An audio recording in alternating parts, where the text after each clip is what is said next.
I'm Brittany. This is Shilian when I just realized it should be Lanchen. And welcome to Gaywatch, where we watch gay things. Today, we are continuing through Volume 5 of Modao Zushi. We were, right in the middle of things. Wei Wuxian had finally gotten the download about everything Wang Ji related. And finally spilled the beans about his big gay love for Wang Ji right in the middle of everyone, sort of, while they're being held hostage by Jin Guangyao. And we are in that immediate aftermath, actually. We are just a page afterwards. In which case, poor Lan Chen is having a day. And we are now continuing on past this confession in front of some key people. Sit. Lan Wangji's voice suddenly echoed next to his ear. Wei Wuxian was immediately pulled back to the present. Lan Wangji had brought over 4 prayer cushions, giving one each to Lan Chen and Jinling, and keeping 2 for Wei Wuxian and himself. For some reason, Lan Chen and Jinling set their cushions down far, far away from both of them, both keeping their gazes trained on something in the distance that only they could see.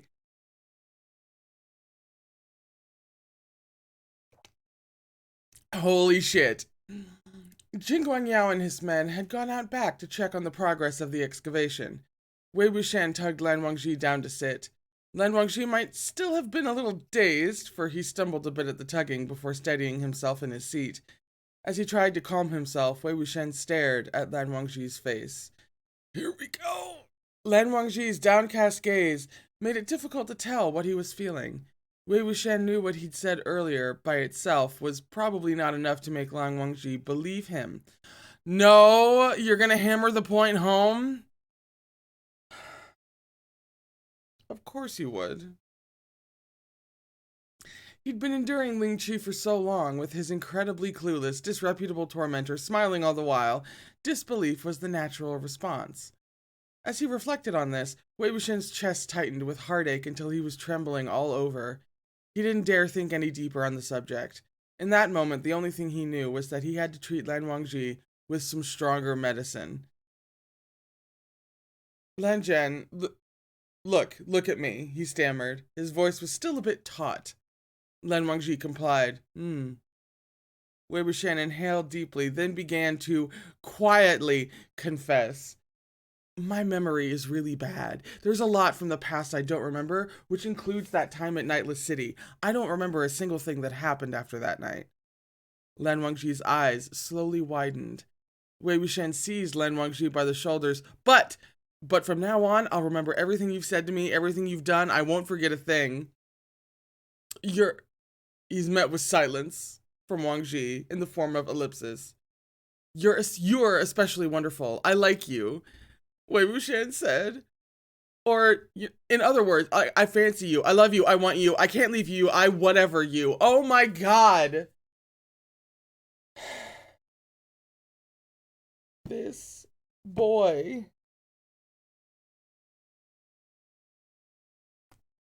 This boy. I want to go on night hunts with you for the rest of my life.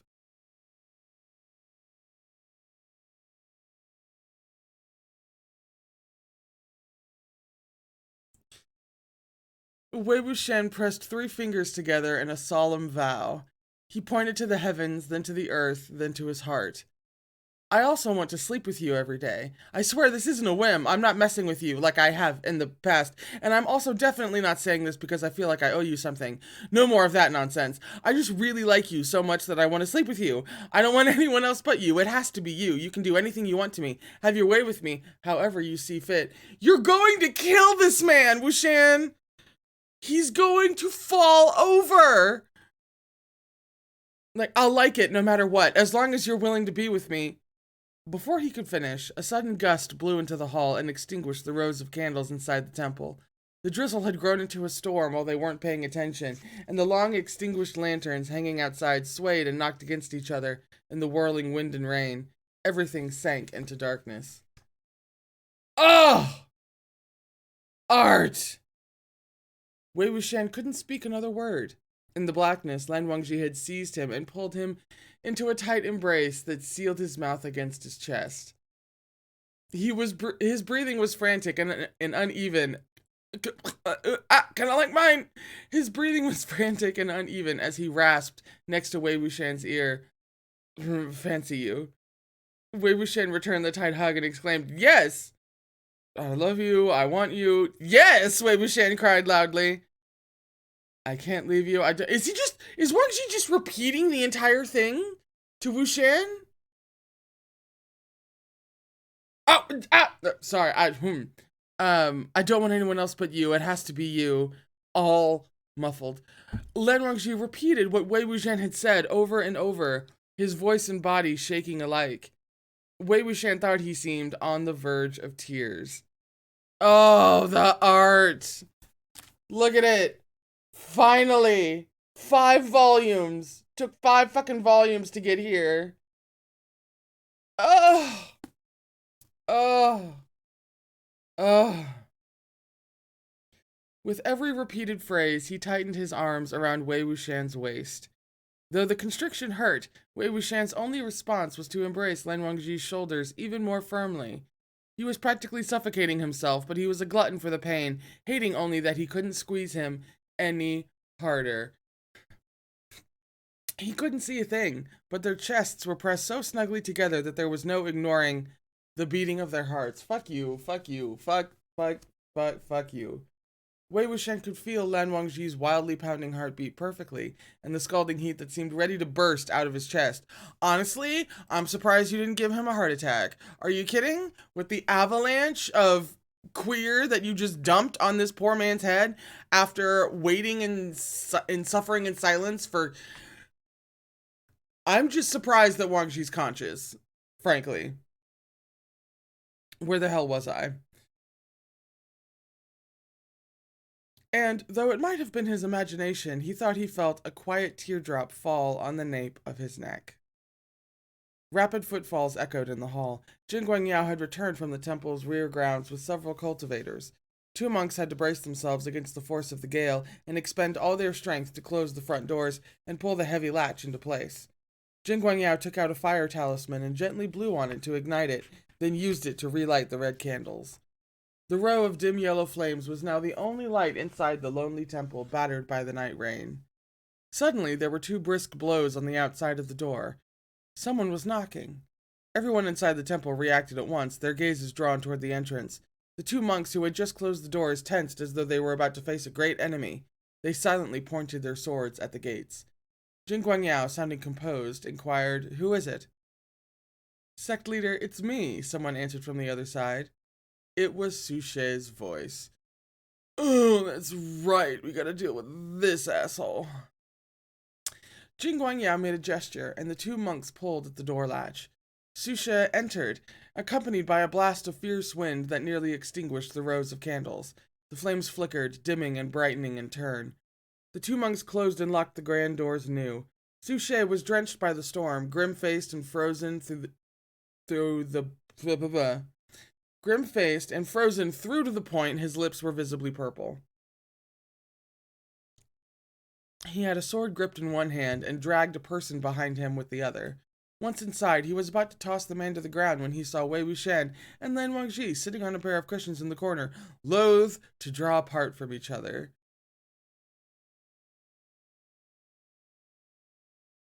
Suchet had only just suffered a terrible loss at their hands.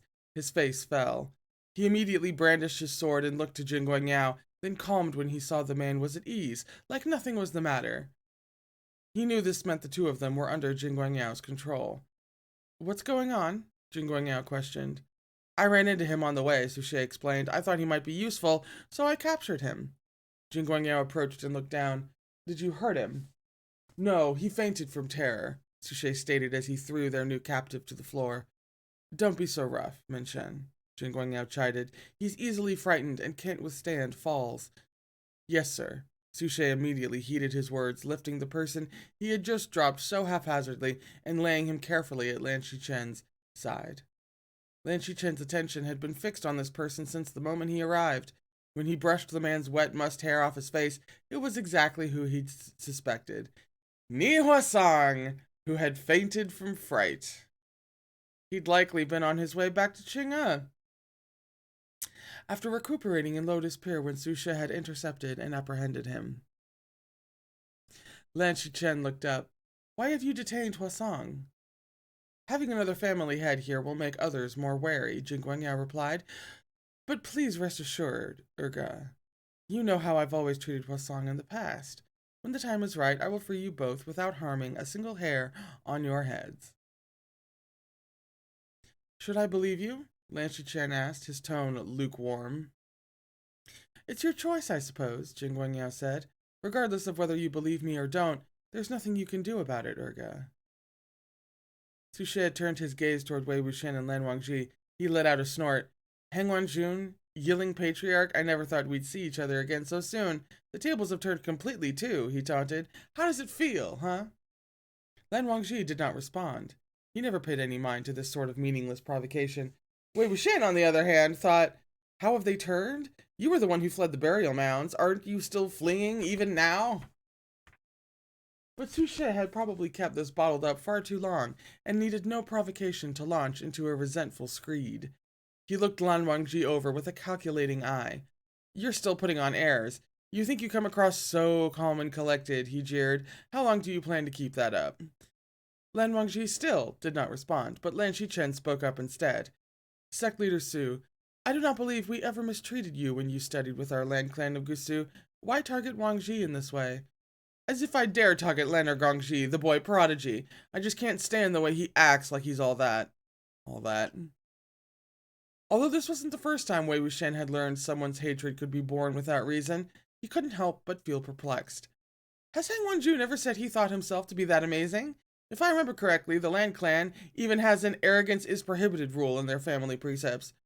How do you know what's in the Land Clan precepts? Jinling demanded. Wei Wuxian stroked his chin. Copy them enough times and you'll remember. Your Honor, I love him. And why were you copying the Land Clan precepts? It's not like you're... Jinling blurted before trailing off. He had intended to say, it's not like you're part of the family, but realized how wrong that sounded and stopped himself with a dark look on his face. Wei Wuxian laughed. Was Sect Leader Su making assumptions simply because Heng Wangjun has always worn that cold, stoic expression? If that's the case, then you've wronged Heng Wangjun terribly. His face is like that around everyone. You should be glad you didn't study at Young Meng. And why is that? Su She asked coldly. I would have made you drop dead with fury long ago. When I was little, I thought I was a genuine extraordinaire, a fucking marvel. And not only did I feel that way, I went around telling everybody all about it. Veins popped on Su She's forehead as he cried, Shut up! He lifted his hand to strike, but Lan Wangji pulled Wei Wuxian into his embrace and shielded him in the security of his arms. Su She faltered and was hesitating on whether to follow through with the attack when Wei Wuxian poked his head out. Better not try it, Sect Leader Su. Lan Fangjun is still treating Zaewujun with such respect. Do you think he'd be happy if you hurt Heng Wanjun? Just with his head, just out. I'm so overwhelmed. Su She was concerned about that very thing, which was why he was inclined to withdraw. But he was sorely vexed now that Wei Wuxian had commented, and his indignation drove him to further taunts. To think the legendary Yiling Patriarch, who struck fear into the hearts of the living and the dead alike, would be so scared to die. Wei Wuxian was not abashed in the least.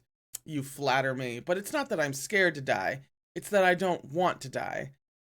Su She sneered. Playing word games. How laughable. Is there a difference between being scared to die and not wanting to die? Nestled in the crook of Lan Wangji's arms. I just love that he's just cradled with Lan Wangji, while just reducing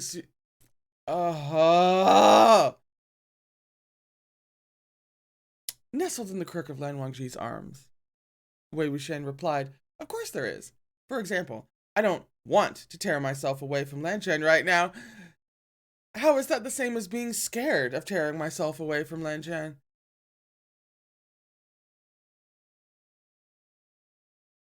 I don't know why it took that for it to just fully fucking hit me what I'm reading right now.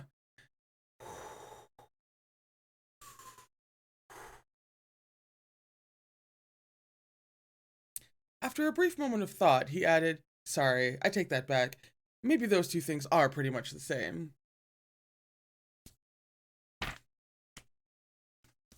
Sushi's face was turning red with rage. Infuriating him was precisely what Wei Wuxian was trying to do. Just then, there suddenly came a very soft laugh from above him. It was so soft that almost everyone present thought they'd misheard. But when Wei Wuxian's head shot up, he confirmed what he'd heard was real. He spotted a tiny smile at the corners of Lan Wangji's lips, like a ray of sunlight reflecting off snow. It had yet to fade away. Like a ray of sunlight reflecting off snow. We were having a good, bantery, queer-ass time, and then you had to hit me with the prose perfection of like a ray of sunlight reflecting off snow.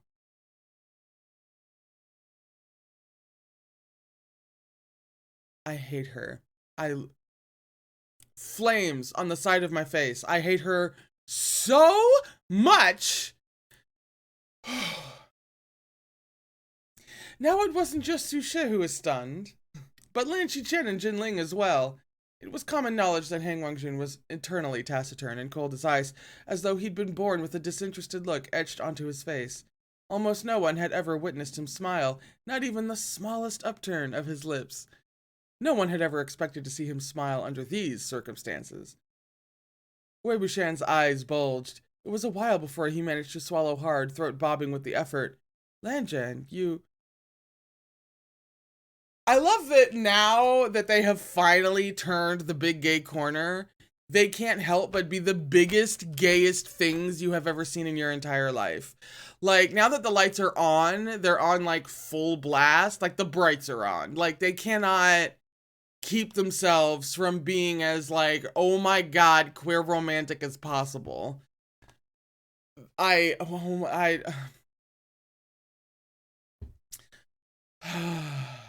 Just then, another round of knocking came from outside the Guanyin temple. I love this period of everybody arriving, just everyone. Everybody joins the party. Su She drew his sword and wielded it with a firm grip. "Who is it?" he demanded, sounding alarmed. No one answered. And then the doors were blown to pieces. Fucking get it, King. Problematic King. But King!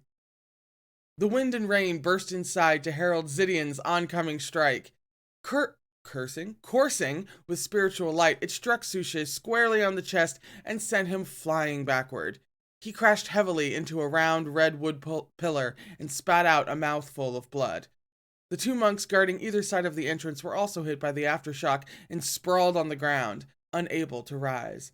A figure clad in purple crossed the temple's threshold and entered the main hall with long, steady strides. I love that they did this moment justice in the show. Can I just say, this would have been something you could have so easily glazed over or abbreviated or what have you, but no, they were like, we're stopping, we're giving this man the entrance to end all entrances. Yes, thank you. Outside, the wind was howling and the rain was coming down hard, but the man was perfectly dry, only the bottom hem of his robe dampened to a somewhat darker shade of purple.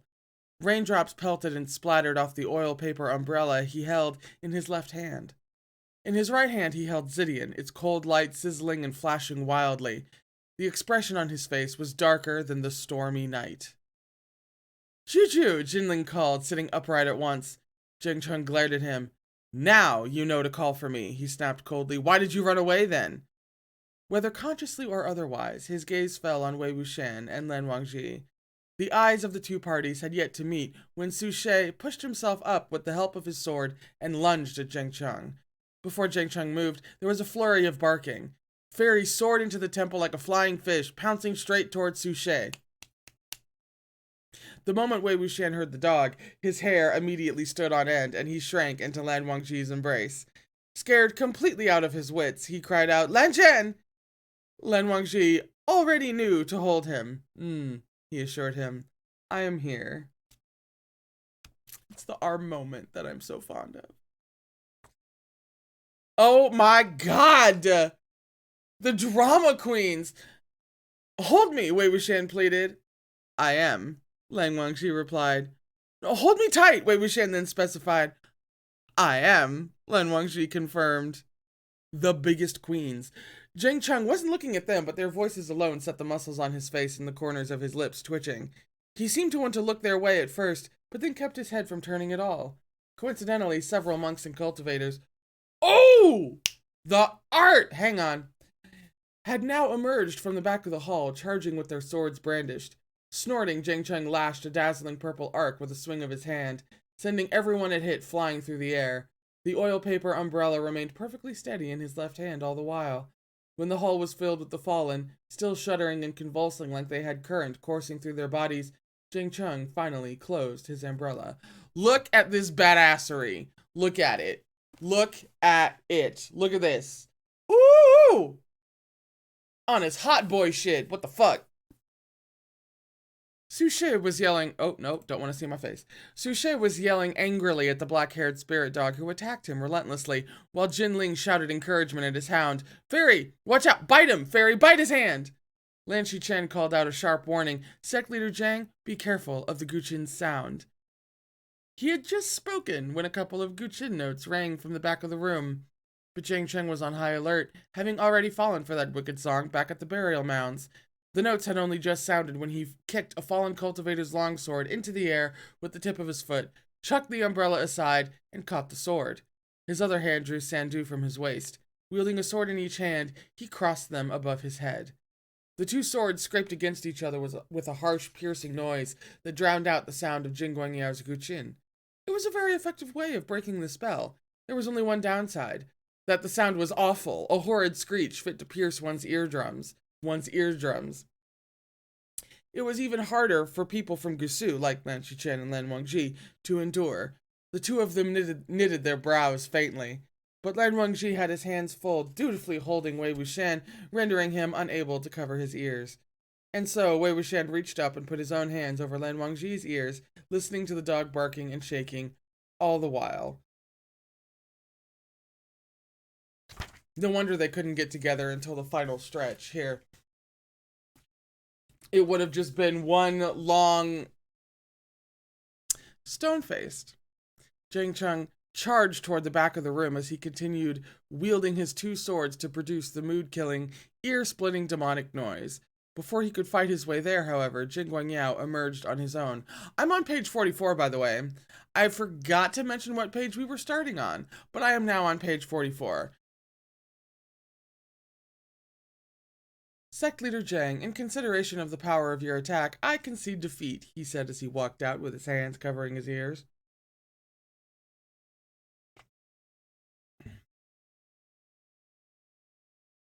Zhang Cheng lashed out with Zidian and Jin Guangyao dodged. How did you find this place, Sect Leader Zhang? Zhang Cheng didn't bother mincing words. Jin Guangyao knew his spiritual powers were no match for Zhang Cheng's and didn't dare face him head on, but had to stay constantly on his toes to dodge while instructing his subordinates to surround Zhang Cheng. Still unruffled, he continued his queries. Was it because Ah Ling ran off and you found this place while in pursuit of him? Fairy must have led the way. He sighed. I'm the one who gave him that dog, but the creature won't even grant me a bit of face. Wei Wuxian wasn't as scared of the barking while enveloped in Lan Wangji's firm embrace. My god! You know, half the people are in here at the end of a thrilling action mystery novel, and then there are two motherfuckers in here who are in the middle of the climax of their own personal romance novel. Like, the vibe contrast, I must say, is amazing. He was even able to think. Watching Jin Guangyao fight, his eyes shifting slyly and a smile forever plastered on his face, it reminded him of someone. He and Xu Yang really are cut from the same cloth, he whispered. But Lan Wangji did not say anything. When Wei Wuxian heard no response, he looked up and realized he was still covering Lan Wangji's ears. He hadn't heard his comment, and therefore hadn't answered. Wei Wuxian quickly dropped his hands. Oh my god. Jin Guangyao chuckled and abruptly changed the subject. Sect Leader Zhang, what's wrong? Your attention has been drifting ever since you came here. It seems you're afraid to look over that way. Is there something over there? Cut the bullshit, Zhang Cheng spat. You're the cultivation chief, so fight if you're going to fight. Still dodging the subject? Jin Guangyao pushed. There's nothing over there except your Shishong. Did you really find this place by following Ah Ling? How else? Who else would I be searching for? Zhang Cheng barked. Do not answer him, Lan Chen exclaimed. Jin Guangyao had a way with words. As soon as Zhang Cheng allowed himself to engage in conversation with him, his attention was diverted and his emotions subtly manipulated. All right, Jin Guangyao said. Mr. Wei, did you see that? Yoshidi isn't here to look for you. He doesn't even want to look at you. Wei Wuxian laughed. What a weird comment. It's not the first time Sect Leader Zhang has acted like that towards me. There's no need for you to remind me. Hearing this, the corner of Zhang Chun's lips twitched slightly, and veins bulged on the back of his hand that gripped Zidian. Jin Guangyao turned back to him, sighing heavily. You see, Sect Leader Zhang, it's not easy being your Shishong.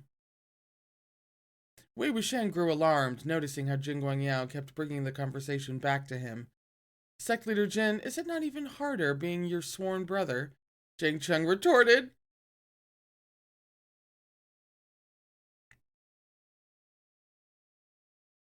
This is how you know he grew up with Wei Wuxian. And I just hurt my own feelings. Completely ignoring whether or not Zhang Cheng was listening, Jin Guangyao continued to speak. Sect Leader Zhang, I heard you caused a huge ruckus at Lotus Pier yesterday, completely out of the blue. You were running around with the sword that used to belong to the Yiling Patriarch, demanding everyone you encountered try to draw it from its sheath. Zhang Cheng's expression became instantly terrifying. Wei Wuxian suddenly sat up from Lan Wangji's arms, his heart lurching. My sword? Is he talking about Suibian? Didn't I toss Suibian over to Wen Ning? No, it's true that I didn't see him holding it yesterday. How did it end up in Zhang Cheng's hands? Why was Zhang Cheng making other people draw it? Has he drawn it himself? He was tense all over, only calming slightly when Lan Wangji stroked down his spine a few times. You know, I guess it only makes sense. Honestly, these two have been this far gone for each other for a while now, and they've only been able to express it for the past, 30 seconds. So, honestly, this checks out. I also heard... Ooh, wait. Seeing Zhang Cheng suddenly fall silent, Jin Guangyao's eyes glinted. I also heard that while no one could draw the sword, you were able to do so. How very curious indeed. The sword was already sealed when it entered my collection 13 years ago. Absolutely no one could draw it, aside from the Yiling Patriarch himself. Zhang Cheng summoned forth both Zidian and Sandu. You shut your mouth, he shouted furiously. Jin Guangyao continued regardless, smiling pleasantly. And so I was reminded of how wayward and frivolous Wei Gengji was in the past, never bringing his sword along, no matter where he went. He had a different excuse each time, and I always thought it strange. What do you think? What exactly are you trying to say? Zhang Cheng growled. Jin Guangyao raised his voice. How absolutely incredible you are, Sect Leader Zhang. The youngest family head, the one who reestablished the Zhang clan of Young Meng by his own power alone. I am in awe. But I seem to remember you were never able to beat Mr. Wei in anything. Might I ask how you were able to make such a comeback after the Sunshot campaign? Did you perhaps consume some sort of golden core restorative pill? The words golden core were enunciated exceedingly clearly and cuttingly. Zhang Cheng's face contorted, and Zidian emitted a dangerously blinding light. In his state of turmoil, his movements presented an opening.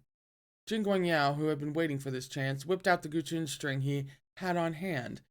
Zhang Cheng immediately snapped out of it and met the strike, Zidian and the guqin string tangling together.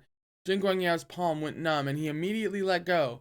But he chuckled lightly soon after, and lashed out another string, aiming it directly at Wei Wuxian. Zhang Cheng's pupils contracted into dots. Moving as fast as lightning, he changed Zidian's course to intercept the string. Juju, watch out! Cried Jinling. Jin Guangyao had taken this opportunity to draw the soft sword that had been wrapped around his waist all this time, and he stabbed Zhang Cheng in the center of his chest. Steely-faced, Jiang Cheng pressed his hand to his chest as blood poured between his fingers and rapidly formed a purplish-black blotch on his robes. Having blocked the Guqin string, Zidian instantly returned to its silver ring form and slotted itself back on his finger. When their masters lost too much blood or were severely injured, spiritual devices returned to the form that required the least amount of energy to maintain. Pressing the advantage, Jin Guangyao rushed over and sealed Jiang Cheng's spiritual meridians with 2 quick strikes. He then pulled a handkerchief from his sleeve and wiped his soft sword clean before wrapping it back around his waist. Jinling had already rushed to Jiang Cheng's side to support him. Lan Shichen sighed. Do not allow him to move rashly. Help him sit down slowly. Although Jiang Cheng had been stabbed in the chest, the injury wasn't grievous enough to be life-threatening. However, it did make it temporarily inadvisable for him to move or use his spiritual energy. He disliked letting anyone help him, all the same, so he said to Jinling, "Get lost."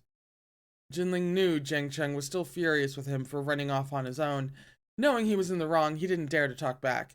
The black-haired spirit dog's wild barking sounded in the distance, followed by a sudden howl of distress. Jinling gave a start. Recalling what Jin Guangyao had said earlier, he shouted into the night, "Run, fairy! They're gonna kill you!" Shortly after, Suchet returned from braving the heavy rain in a towering rage. "Why haven't you killed it yet?" Jin Guangyao asked. This subordinate failed to do so, Suchet admitted, biting out the words hatefully. "I can't believe that dog is so spineless. It acts all tough when there's someone to back it up, but flees the second it sees the situation taking a turn for the worse, and it runs faster than anyone here." Suchet, you're such a little bitch. Jin Guangyao shook his head. "It might lead more people here. We have to make this quick." "Those good-for-nothings," Suchet said. "I'll hurry them along." Jinling breathed a sigh of relief. Seeing Jiang Cheng sitting on the floor with a steely expression, he asked Lan Wangji after a moment of hesitation, "Hang Wanjun, are there any more prayer cushions?" Lan Wangji was the one who had found the prayer cushions they were sitting on, but he could only find a total of 4 in the hall. After a moment of silence, he stood up and pushed over the one he had been sitting on. "Thank you, but never mind. I'll just give him mine," Jinling hurriedly said. "No need," Lan Wangji said. He then sat back down beside Wei Wuxian. Surprisingly enough, they both fit on one prayer cushion without being too cramped. The honeymoon going on in the... It's fine. Seeing that a spot had been vacated for him, Jinling scratched his head and dragged Jiang Cheng over to take a seat. Jiang Cheng pressed on an acupoint on his chest to stop the bleeding. He sat, glanced over at Wei Wuxian and Lan Wangji, and then quickly lowered his eyes again. His expression was grim as he lost himself in his thoughts. An ecstatic shout rang out from the temple's rear grounds. "Sect leader, we got it! We've unearthed a corner!" Jin Guangyao visibly relaxed. He walked briskly to the back of the hall. "Keep going. Be very careful. Time is running out." 7 or 8 streaks of pale lightning twisted across the sky and were followed by delayed claps of thunder. Lan Wangji and Wei Wuxian sat together in the temple hall, while Jiang Cheng sat to the side. Jinling dragged his own prayer cushion over to sit near him. A long, awkward silence descended amidst the sound of pelting rain. No one took the initiative to speak up first. But for some reason, Jinling seemed as though he really wanted them to communicate. His eyes darted between them before he suddenly piped up, "Juju, good thing you intercepted the Guqin string earlier, or it would have been bad." Jiang Cheng's face darkened as he snapped, "Shut up!" If he hadn't been so emotionally unstable, thereby giving Jin Guangyao the chance to find an opening and surprise him, he would not have failed to subdue the man, nor would he have fallen into the enemy's hands himself. Moreover, Wei Wuxian and Lan Wangji could have dodged the Guqin string on their own. Even if Lan Wangji had no spiritual power and Wei Wuxian's was meager, they were still physically skilled. Even if they couldn't attack, they could evade. Jinling was clumsily trying to speak up for his uncle, but the attempt was so obviously deliberate that it only made the situation even more awkward. Having been rebuked, he shut his mouth in embarrassment. Jiang Cheng pursed his lips and did not speak again, and Wei Wuxian remained silent as well. Had this happened in the past, he would probably have laughed at Jiang Cheng for being so easily provoked and allowing others to exploit it. But thinking back on everything Jin Guangyao had said, it was obvious why it had worked. Jiang Cheng already knew the truth. Lan Wangji stroked down his back a couple more times. Wei Wuxian looked up. When he saw that there was no shock on Lan Wangji's face, that his gaze could almost be described as gentle, it clicked for him. He asked in a whisper, unable to stop himself, "You knew?" Lan Wangji slowly nodded his head. Wei Wuxian let out a soft sigh. Wenning. Suibian had been with Wenning for safekeeping, but it was now in Zheng Cheng's hands. To think Wenning had actually kept mum about this when they were leaving Lotus Pier. When did he reveal it? Wei Wuxian asked. While you were unconscious, Lan Wangji answered. That was how we escaped Lotus Pier? Wei Wuxian exclaimed. If Wenning had been there, Wei Wuxian would have been glaring at him right then. He felt very apologetic about it, Lan Wangji said. Wei Wuxian's words were laced with a tinge of annoyance. I told him over and over again not to tell anyone. Without warning, Zheng Cheng spoke. Tell anyone what? Wei Wuxian gave a start. Zheng Cheng and Lan Wangji both turned their gazes his way. Zheng Cheng covered his wound with his hand as he bit out a sarcastic reply. Wei Wuxian, you're so selfless, so noble. Despite all the humiliation you suffered, you've done every good deed in the world and kept them secret from everyone. How touching. Should I be down on my knees, weeping and thanking you? Lan Wangji's expression frosted over at Zheng Cheng's blatantly rude and mocking tone. His hostile expression made Jinling hurry to stand in front of Zheng Cheng, fearing that Lan Wangji would strike him dead on the spot. Juju, he cried out anxiously. Wei Wuxian's expression began to darken. He'd never had any hope that Zheng Cheng would bury the hatchet if he ever learned the truth, but he hadn't expected him to still speak so unpleasantly to him either. After a moment of silence, Wei Wuxian grumbled, I'm not asking you to thank me. Zheng Cheng snorted a laugh. Right, asking nothing in return for doing a good deed. You're in a league of your own. Unlike me, of course. No wonder my father always used to say you were the one who really understood the Zheng clan's motto when he was alive. That you were the one who acted as Zheng should. Wei Wuxian interrupted him, unable to listen any longer. That's enough. What's enough? Zheng Cheng snapped. It's enough just because you say so? Yeah, you know best. You're better than me in every way, whether it be talent or cultivation, intelligence or temperament. You people know it all. I can't compare. What does that make me? What does that make me, then? He suddenly reached out as if about to grab Wei Wuxian's collar. Lan Wangji gripped Wei Wuxian's shoulder and pulled him behind him to protect him, using his other hand to smack Zheng Cheng away. His eyes blazed with an indistinct fury. Although the blow was not infused with spiritual power, it was a powerful strike, and the force of it caused the wound on Zheng Cheng's chest to tear open and gush blood once more. Juju, your wound! Jinling cried out in shock. Hang Wenjun, please have mercy. Jiang Wenyin, mind your tongue, Lan Wangji responded coldly. Lan Shichen stripped off his outer robe and used it to cover Ni Huasang, who was shivering from the cold. Sect Leader Jiang, he said, please restrain yourself. Your injuries will only worsen if you become agitated and shout like that. Zheng Cheng shoved away a flustered Jinling, who was still trying to support him. Though he was literally losing blood, enough still rushed to his head to drown out all rational thought. His face alternated between white and red. Why? Wei Wuxian, just fucking why? Why what? Wei Wuxian responded stiffly from behind Lan Wangji. How much has the Zhang family given you, huh? Zheng Cheng said. I'm the son. I'm the successor to the Zhang clan of Yuan Meng, but all these years you've one-upped me in every way. You repaid the kindness my family showed in raising you by forcing them to give up their lives, the lives of my father, mother, elder sister, and Jin Jishuan. Because of you, the only one left is an orphaned Jinling.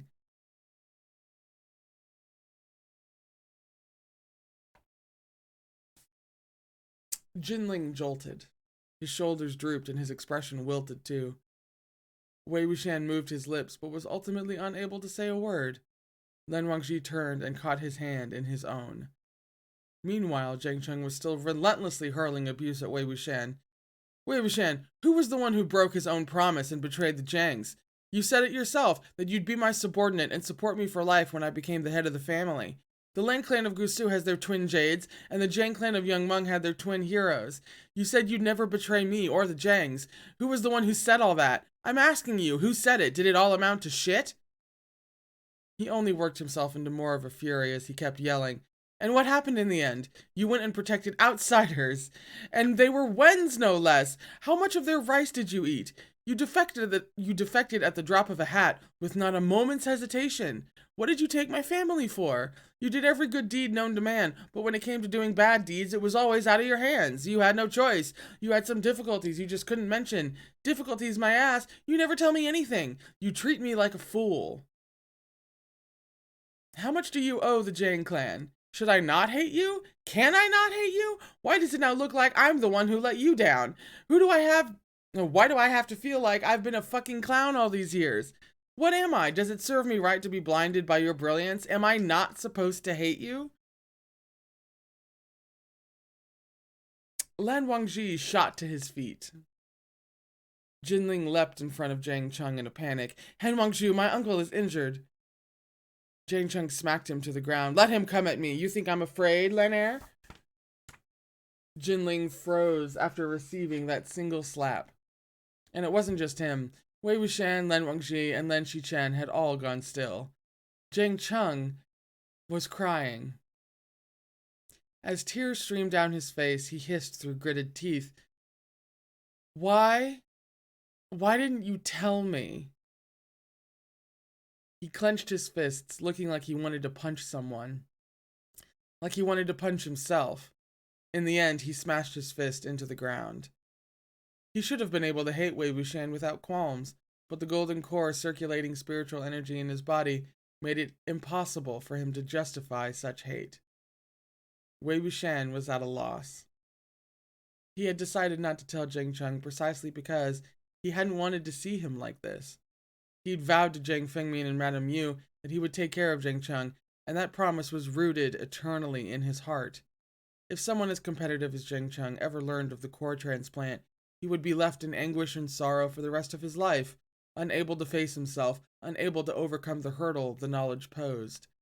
He would always be plagued by the thought that his achievements were only gained thanks to someone else's sacrifice. None of the cultivation, none of the accomplishments were his. He'd lost even if he'd won. He had long since lost the right to be competitive.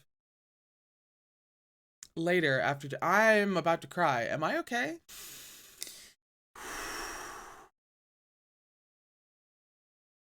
Later, after Jin Zhishuan and Jiang Yanli died because of him, Wei Wuxian had felt even greater shame at the prospect of letting anyone know. To tell Jiang Cheng the truth after that would have been like refusing to take responsibility, like he was all too anxious to make it clear that he was a man of merit, like he was telling Jiang Cheng, don't hate me, you see, I've also sacrificed for the Jiang clan of young Meng. Jiang Cheng's weeping was silent, but his face was streaked with tears. In the past, it would have been unthinkable for him to cry in such an unsightly manner before a crowd. But as long as this golden core remained in his body's circulating spiritual energy, he'd never forget this feeling. Every moment, every second, every day. His voice was choked with sobs. You said that when I became the head of the family, you'd be my subordinate and support me for life. That you'd never, ever betray the Jiang clan of young Meng. You said it yourself. Wei Wuxian could not find the words to respond. It was a moment before he said, I'm sorry. I broke my promise. Jiang Cheng shook his head and buried his face in his hands.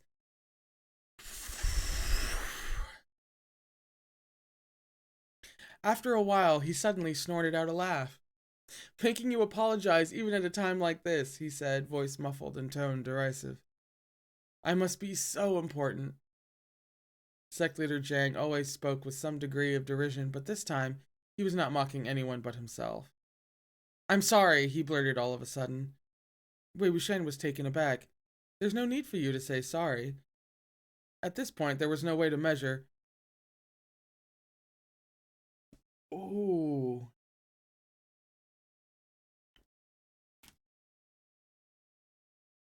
Hang on, sorry.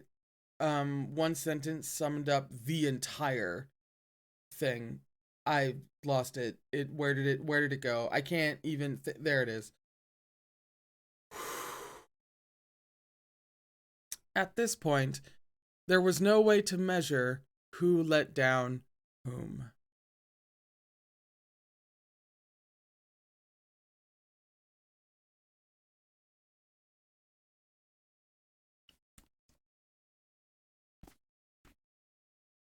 I don't know what you would want me to say. Yeah. Yeah, you know, that's kind of the crux of it at this point. Yes, like there's nothing to add. That was so that just hit the nail on the struck the right at the center of the yeah. Consider it a repayment of my debt to the Jangs, Wei Wuxian added.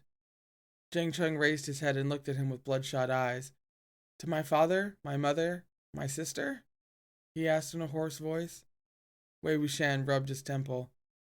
Forget it. It's all in the past. Let's not bring it up again. This wasn't something he liked to keep reliving. He didn't want to be forced to remember the sensation of having his core cut out while he was still conscious, nor want to be forcefully reminded of what a sacrifice it had been and what it had cost. Had this incident been exposed in his previous life, he would most likely have laughed it off. He would have consoled Jiang Cheng with, "It's really no big deal. Look at me. Haven't I managed for this long without a golden core? I still beat up whoever I want and kill whomever I please." But he no longer had the strength to keep up a nonchalant act. Truthfully, he wasn't unaffected. Could a person so easily resign themselves to such a loss? Of course not. It was impossible. Wei Wuxian's own... She's not getting me today, damn it. Wei Wuxian's own pride when he was 17 or 18 had been, in fact, on par with Jiang Cheng's. He had also been someone with strong spiritual power and exceptional talent. Even when he'd fooled around all day catching fish and shooting birds, and climbing walls and playing pranks at night, he had still been leagues ahead of his fellow disciples who actually studied hard. But whenever he found himself tossing and turning in the dead of night, unable to sleep and plagued by thoughts of how he'd never again follow the orthodox path to the mountain's peak, never again display the astounding swordplay that made people's jaws drop, he would turn his thoughts around with a simple fact. If it had not been for Jiang Fengmian bringing him to Lotus Pier, Wei Wuxian might never have crossed paths with the cultivation world. He would never have been conscious of such a mystical and magnificent realm. He'd merely have been the leader of some homeless street urchins who roamed the streets and fled at the sight of dogs, or perhaps herded cattle and stole vegetables in the countryside, playing his flute and living one day at a time. He'd have no way of cultivating, let alone a chance to form a golden core. And at that thought, he'd feel a lot better. So he treated it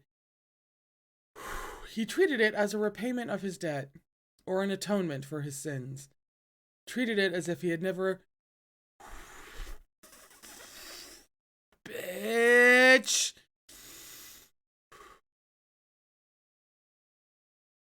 Treated it as if he had never obtained that golden core to begin with. After bringing himself around so many times this way, he was almost able to actually feel as wild and carefree as he acted on the surface. He would even half-jokingly praise himself for the state of acceptance he had reached while he was at it. But all that was in the past.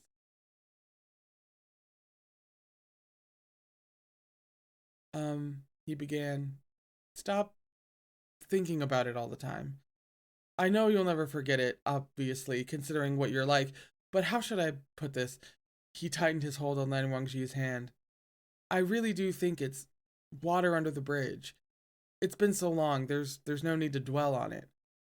Jiang Cheng rubbed his face hard and wiped away his tears, and took a deep breath and closed his eyes. At that moment, Ni Huasong slowly woke up. Still covered with Lan Shichen's outer robe, he groaned softly as he shifted upright with difficulty. Blearily, he asked, "Where am I?"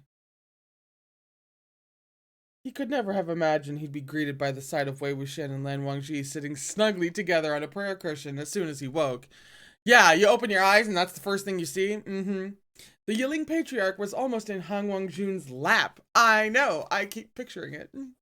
Ni Huasong yelped and looked like he was about to faint again. At the same time, a series of strange spurting sounds echoed from the backgrounds of Guanyin Hall, like something was spewing forth.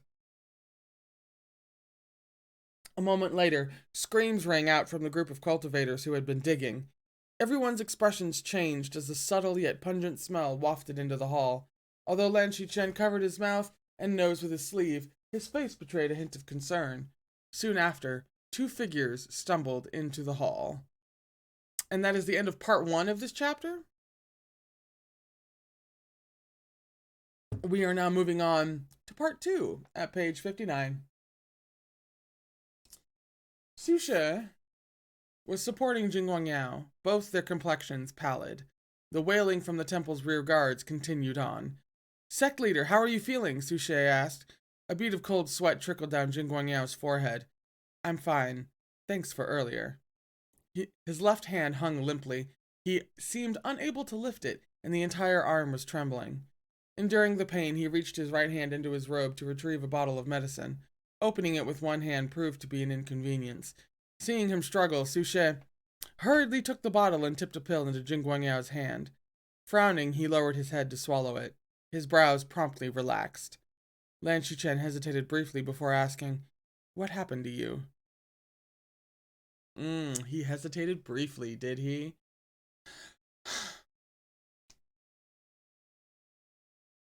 Jin Guangyao looked slightly taken aback. Some color returned to his face then, and he answered with a forced smile. A momentary carelessness. He retrieved some medicinal powder and sprinkled it on his hand. There was a patch of red on the back of his left hand that stretched to his wrist. On closer inspection, the skin looked like fried meat. Oh, thanks. The flesh was completely ruined. With shaking fingers, Jin Guangyao tore a piece from his snow-white lapel. Min Shen, wrap this around my wrist tightly. Is it poison? Su She asked. The toxin is still flowing upward against the flow of circulation, Jin Guangyao said. It's not a problem. It can be purged with some regulated breathing. Regulated breathing. I enunciate sometimes. Once Su She had treated the wound, Jin Guangyao made to return to the temple's rear grounds to check on the situation. Su She spoke up hurriedly. Sect leader, let me go! The pungent smell gradually dissipated. Wei Wuxian and Lan Wangji stood up as well and followed. Oh, sorry. Emphasis in syllable in addition to enunciation. Sect leader, yeah, let me go. Yeah. Behind the temple was a tall mound of earth piled beside a deep pit. An exquisitely fine coffin lay within. Its lid was crooked, and a pitch-black chest sat atop. The chest was also already open, and there were still thin wisps of white smoke slowly escaping from within. The pungent smell came from the smoke, which was undoubtedly some kind of deadly poison. A jumble of corpses lay all over the ground beside the coffin. These were the cultivators who had been hard at work digging earlier, now dead and thoroughly cooked through. Ooh! Even their sparks amid snow uniforms and monk robes had been corroded to the point that only scorched black shreds remained. It was clear just how toxic the white smoke was. Jin Guangyao beat the others there and dispelled the residual corrosive smoke with his sword chi. The tip of his blade flicked the pitch-black metal chest, and it fell to the ground, completely empty inside. Unable to wait a moment later, Jin Guangyao stumbled to the edge of the coffin. In an instant, his face drained completely of color again.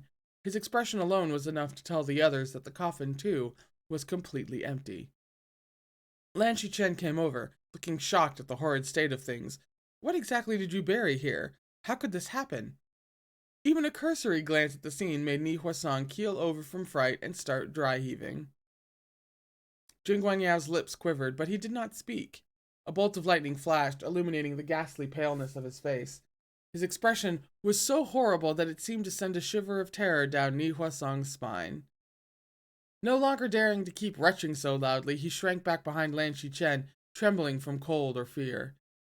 Lan Chen turned his head to say a few words of comfort, but Jin Guangyao no longer had the energy to keep up his gentle and amicable front. Zewujun, Wei Wuxian piped up. You've wronged Sect Leader Jin on that front. He wasn't the one who buried that thing here. Even if he did originally, someone else must have swapped it out a long time ago. Su She raised his sword to point at him and demanded in a cold voice, Wei Wuxian, was it you who messed with it? Not to brag, but your sect leader would probably be missing more than an arm if I was the one behind it. Wei Wuxian replied. Sect Leader Jin, do you recall the letter Chin Su showed you at Golden Carp Tower? Jin Guangyao's gaze slowly shifted over to him. Madame Chin's former headmaid, Bisao. Hey! Ever since the C pronunciation stuck with me, I can actually pronounce it closer to what it's supposed to be. Bisao was the one who told Chin Su about all those wonderful things you did, Wei Wuxian continued. As for why Bisao would decide to tell all so suddenly, do you seriously think there was no one incentivizing her from the shadows? Then there's Miss Sisi, whom you had locked up. Who saved her, and who told her to go to the Jang clan of Young Meng with Bisao to expose your secrets in front of everyone? Whoever it was, they were able to uncover your concealed past. How hard would it be for them to get here before you did and replace whatever you wanted to dig up with a surprise gift of toxic smoke just for you? A monk spoke up then. Sect leader, the soil here shows signs of having been turned before. Someone dug their way in from the other side. Sure enough, someone had beaten him to it and gotten there first. Jin Guangyao whirled around and punched the top of the empty coffin. His face was hidden from them. All they could see were his slightly shaking shoulders. Sect Leader Jin, has it ever occurred to you that while you might be the mantis tonight, there's an O'Reilly behind you? God, I hope that's the right pronunciation of Oriole. I think so. I think that... You know what? Not that important. Other things are happening. Wei Wuxian continued with a laugh. The person behind all this might be watching your every move from the darkness, even as we speak. Or perhaps they're not a person after all. Muffled thunder crashed and the torrential rain poured. A flash of what could almost be called fear streaked across Jin Guangyao's face at the suggestion of an inhuman pursuer. Suchet sneered. Wei Wuxian, enough with the empty threats. Jin Guangyao raised a hand to stop him. The twinge of fear on his face ebbed in no time as he swiftly brought his various emotions under control. Don't waste your breath on a pointless battle of words. Treat your injuries. Prepare the remaining men and be ready to set out immediately once I purge myself of the poison. Sect leader, what about whatever was dug up and taken away? Suchet asked. Jin Guangyao's lips blanched a little. Since it's been taken, it is most certainly a lost cause at this point. We should not remain here. Yes, sir, Suchet responded. Suchet had gotten scratched in many places during his earlier fight with Fairy, and his robes were ripped along the arms and chest. Particularly the chest. The dog's claws had torn his flesh so deeply that the bone showed through. His white clothing was heavily stained with blood. If he did not treat his wounds promptly, he might not be in a position to deal with unexpected situations later. Jin Guangyao took a packet of medicine from the folds of his robes at his chest and handed it to him. Suchet accepted it with both hands. Yes, sir. He turned around and undid his clothing to treat his own injuries, dropping any further engagement with Wei Wuxian.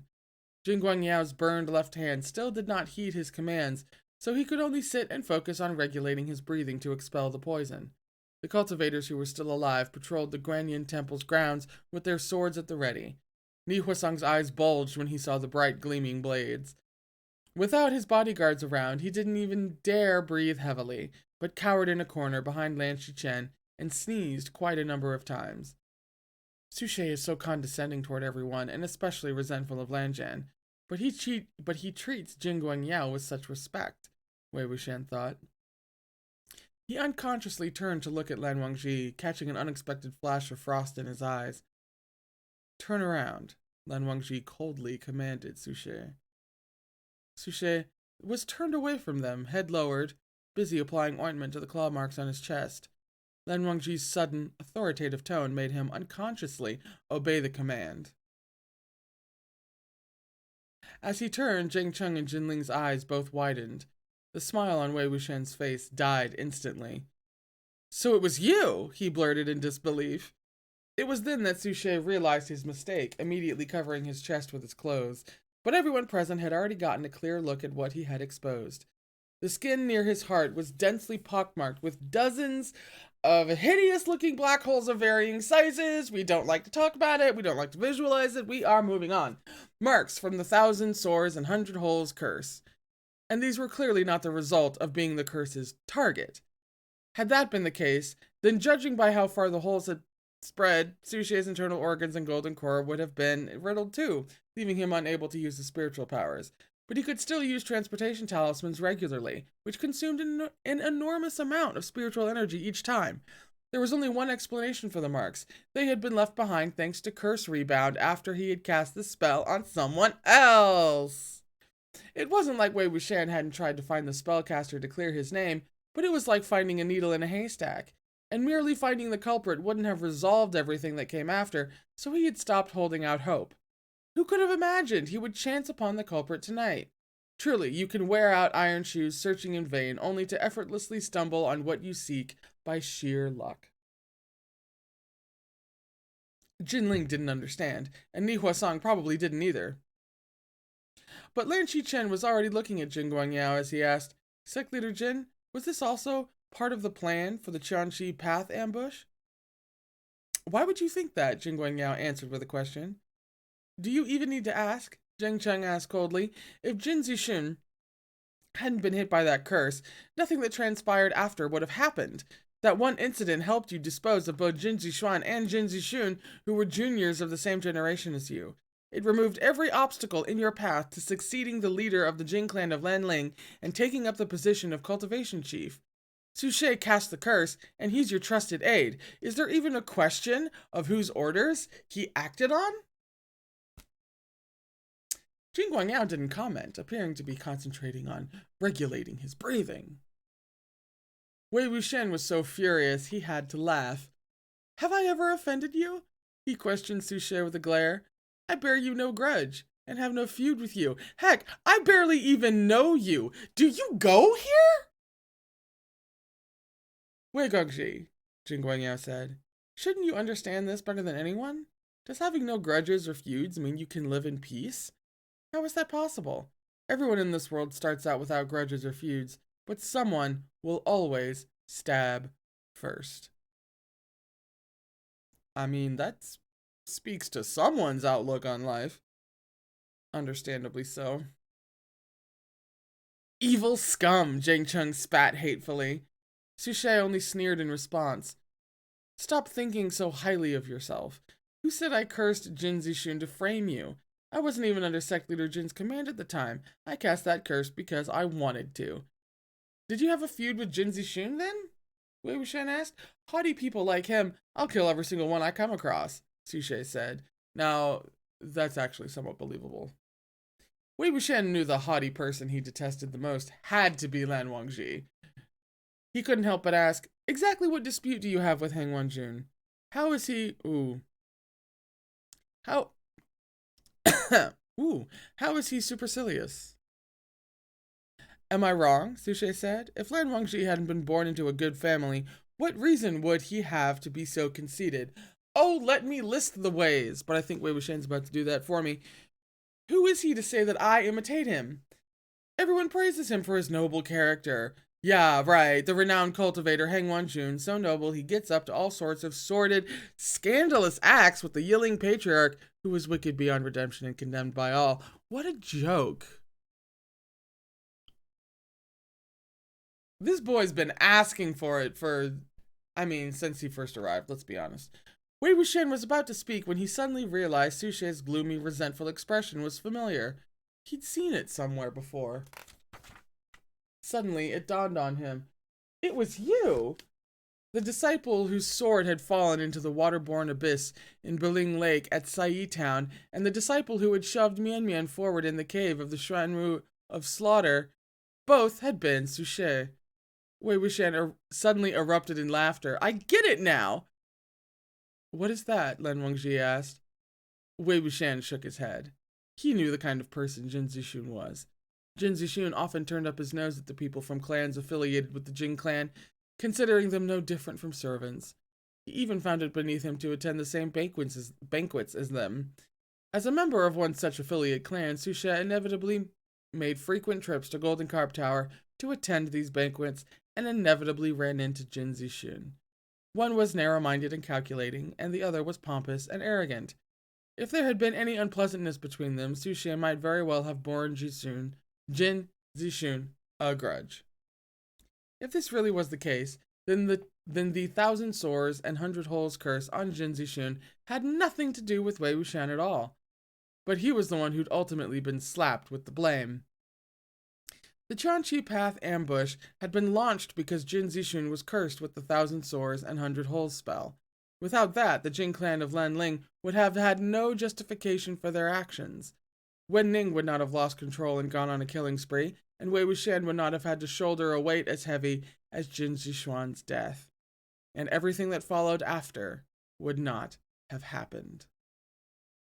Now, he realized the murderer might not have sought to frame him by casting the curse. It hadn't had anything to do with him at all. It was truly a bitter pill to swallow. As he laughed, Wei Wuxian's eyes reddened.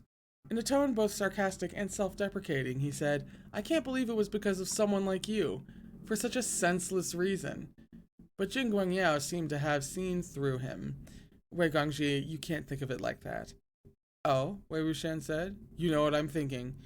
"Of course," Jin Guangyao answered. "It's easy to guess. You're undoubtedly thinking how unjust this is, but it's actually not.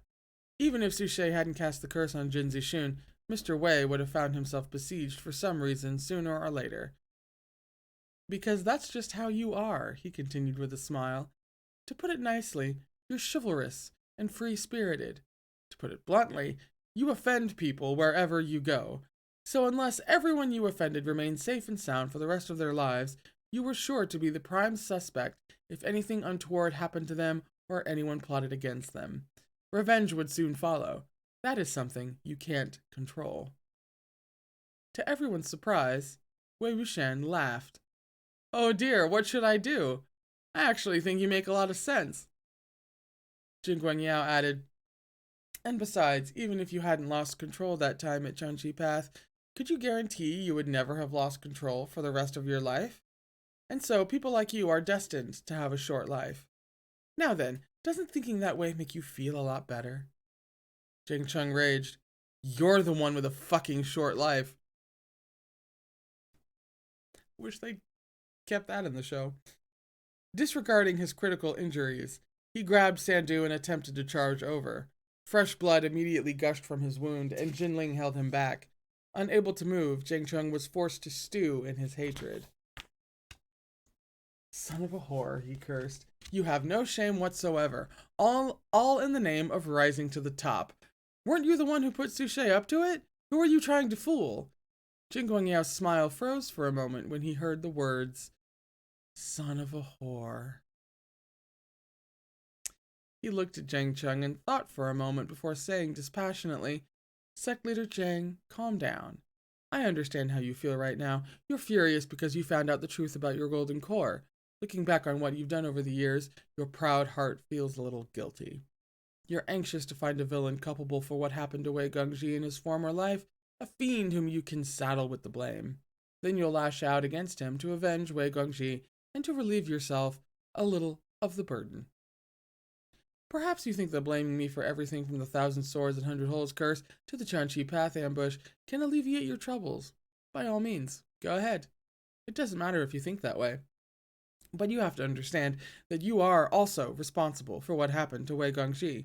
In fact, you played a large role. Why did so many people dedicate themselves to crusading against the Yiling Patriarch?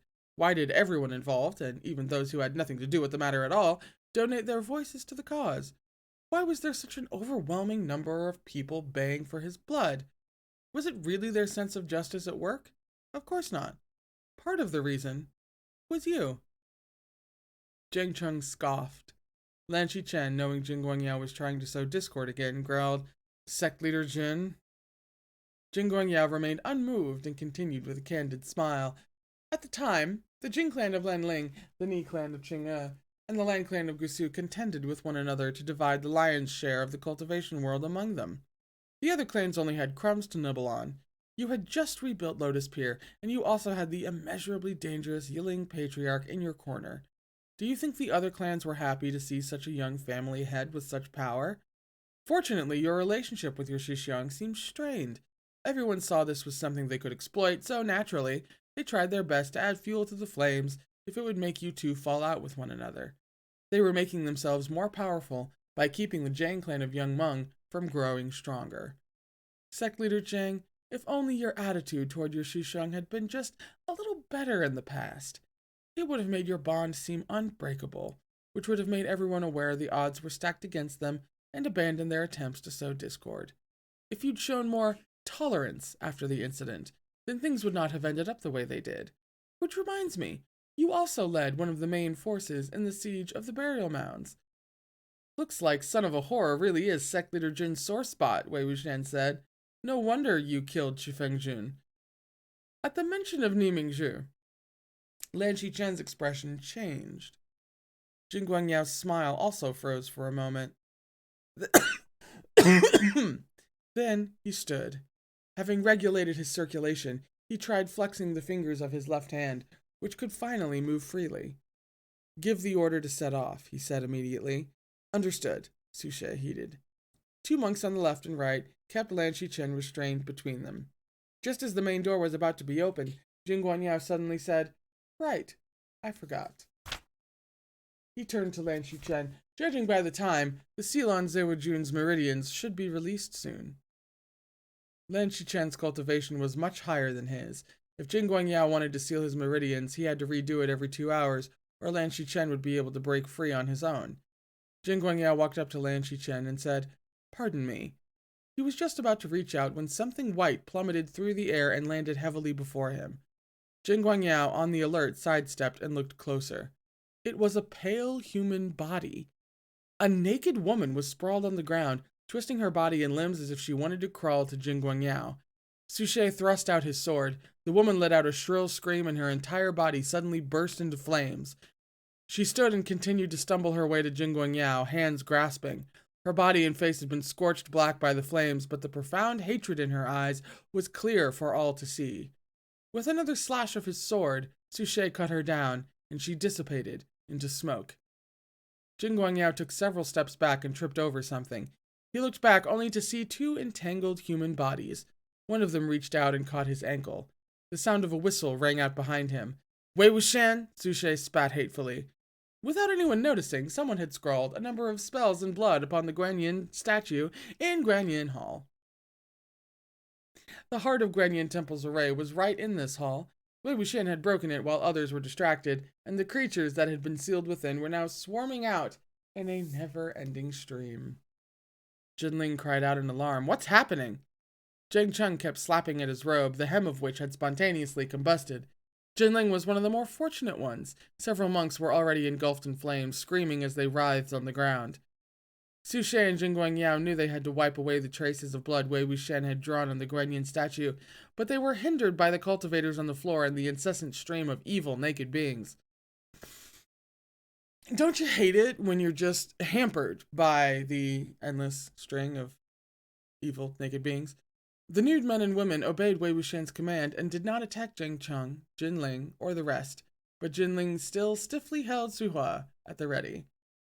What are these creatures? I've never seen such naked and shameless evil beings. Jin Guangyao's eyes blazed with fury as he struck out with his palm, blasting a path through the flames. He finally made it to the Guanyin statue and was about to wipe away the spells that Wei Wuxian had painted on it when he suddenly felt a chill up the small of his back. Do not move, Lan Shichen ordered in a low voice. Jin Guangyao was about to counterattack when Lan Shichen struck him on the back with his palm. Zewajun, Jin Guangyao said, your spiritual powers are back. Lan Shichen had yet to answer when Su She lunged at Wei Wuxian with Nanping. It hit another longsword, however, one with a sword glare that was similar but coursing with brighter and clearer spiritual light. It was Bichen. Both swords collided, and to everyone's shock, Nanping snapped in two. In that instant, the flesh between Su She's thumb and index finger split apart, and blood gushed forth. Even the joints in his arm cracked from the impact. Nanping's hilt hit the ground, and he covered his right arm with his left hand. His face was ashen. Meanwhile, Lan Wangji held Bichen with one hand, while the other caught Wei Wuxian around the waist to bring the latter behind him for protection.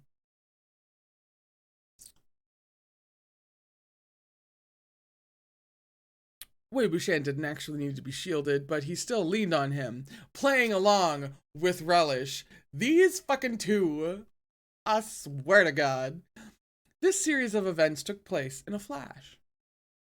Only now did the cultivators from the Jin clan of Lanling realize what had happened. By then, Suche's chest wound had split open as he clutched his bleeding right hand, and Bichen's tip was pressed against Jin Guanyao's throat. With their master restrained, they did not dare to act rashly. Lan Shichen was about to speak when the expressions of those in Guanyin Hall underwent a sudden change. Wei Gongji, please. Please put those creatures away first, Lan Shichen said. Not only were the evil specters naked and indecent, but they were also making extremely embarrassing moans. The sound was enough to tell one what they were doing. No one present had ever seen such outrageously obscene, malicious spirits before.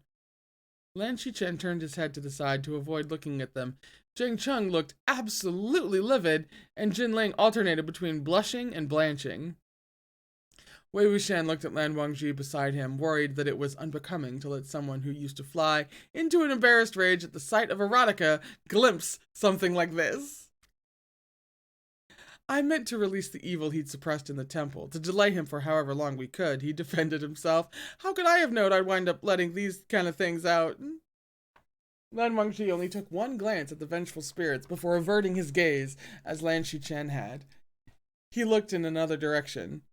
As he looked in another direction, he stated, "Fire." Wei Wuxian immediately nodded and agreed in a serious tone. Yeah, these vengeful spirits were burned to death. Looks like a fire once broke out in this place, killing many people. Then sect leader Jin built a Guanyin temple here in an attempt to pull the wool over everyone's eyes, as well as to suppress these spirits who turned malevolent after their fiery deaths. Sect leader Jin, Lan Shichen asked, did you have something to do with this fire? Those vengeful spirits obviously hate him with every fiber of their being. It's impossible that he had nothing to do with it, Jing Chen said coldly. Sect leader Jin, might you explain? Lan Shichen asked. Jin Guangyao said nothing. His knuckles had gone faintly white. Looks like Sect Leader Jin isn't willing to talk, Wei Wuxian said. He raised his hand and a naked female corpse instantly popped up under his palm. He placed his hand on her head of jet black hair. But even if you don't say a word, do you seriously think there's no way for me to find out? As soon as he started his session of empathy, even before he opened his eyes, Wei Wuxian found himself surrounded by the strong fragrance of rouge and powder. A coquettish voice came out of his own mouth. Her? Of course she wants to marry someone. She was already over 20 when she met that guy. She's not young anymore, and her popularity will no doubt plummet after a few more years. That's why she insisted on giving birth to a son, even at the risk of punishment. She just wants a chance to break free, no? But the man in the equation has to be willing to cooperate. He opened his eyes and saw before him a magnificent, spacious main hall. Holy shit, we're doing empathy on Guangyao. Oh man. There were dozens of large round tables, each seating multiple patrons and attractive women.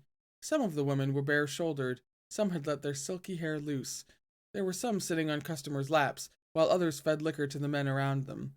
Every single one of them wore a saccharine, drunk expression. Anyone could tell what kind of place this was with a single look. So this spirit who burned to death in Guanyin Temple was actually a working girl, Wei Wuxian thought. No wonder the vengeful spirits are all naked. They were probably all prostitutes and their customers. A patron who was drinking at the side laughed. The son is still his, after all. Don't tell me the guy doesn't want him. She said herself that the guy is a big shot from a cultivation clan, the woman answered, which means he must have a lot of sons back home. Anything one has in abundance is no longer precious. Oh, damn, actually, wait, that kind of... You know, you take that out of... I mean, you don't even have to totally remove the context. She just said something. Damn. Why would he care about this son outside? She waited and hoped, but nobody came to take her away. So she could only raise the child herself. It's now been 14 years and counting. Several of the customers said, Big shot, is that true? Oh, please, why would I lie to you about such things? Her son is currently doing odd jobs around here. There, that's the one. The woman twisted at the waist and beckoned to a young boy carrying a tray. Meng, come here. Sure enough, the boy walked over. Enshinji, what can I do for you? In that instant, Wei Wuxian understood everything.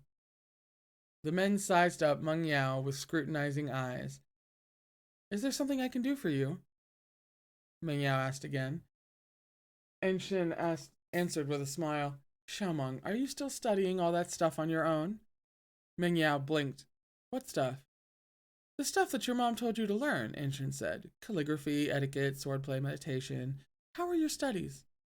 A few customers snorted with laughter before she could finish, as if they found the idea extremely hilarious.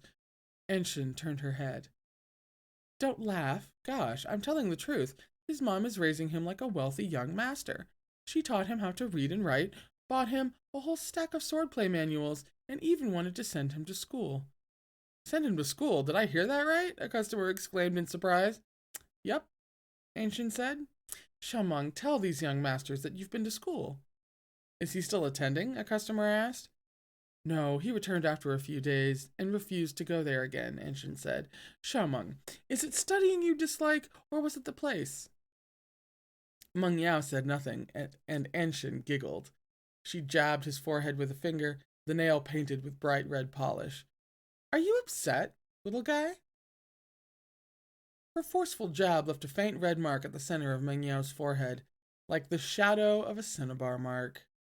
He touched the spot as he replied, No. Anshin waved her hand dismissively. All right, that's it for now. You may go. Meng Yao turned around and had barely taken a few steps when she picked something up from the table. Here you go, she coaxed him. A fruit for you. The moment Meng Yao turned around, the ripe fruit smashed into his chest and fell to the ground before rolling away. Why are you so slow-witted? You can't even catch a fruit? Angshin rebuked him. Pick it up now. Don't waste it. Meng Yao tugged the corner of his lips into a smile. He should be 14 years old by now, but he only looked to be 12 or 13 due to his particularly scrawny stature. It was extremely disconcerting to see such a smile appear on his young face.